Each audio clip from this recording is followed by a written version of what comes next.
Hello viewers, today I'll demonstrate a case of complex varicocele embolization.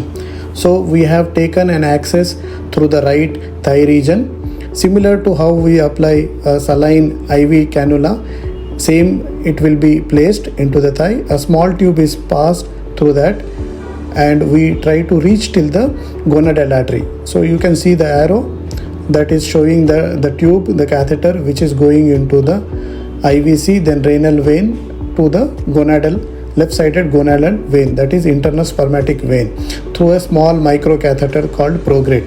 So we try to reach as close as possible to the dilated pampiniform plexus at the level of the groin region. So where all the pampiniform plexus meet and they form a single vein. But in some patients there can be a multiple veins rather than single veins. So in that cases we have to be very careful to block. So you can see here there are two lines, black lines, suggesting two internal spermatic veins. So we have to close these two internal spermatic veins to prevent the relapse or recurrence.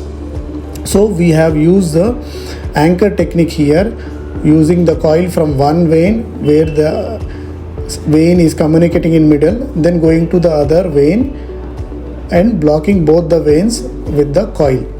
So similarly you can see in this animated where we have used the coil to block at the lower end, and then when you have come on top where this another branch is vein, so we are blocking at the branching root.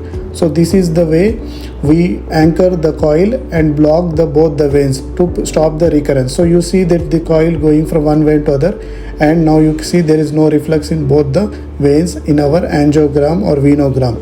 So once the anchoring coil is blocked, wait for some time so that the complete vein is blocked and there will not be any reflux.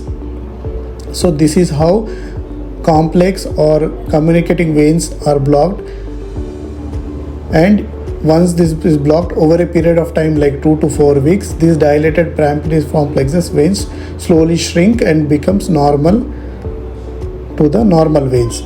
Thank you for watching.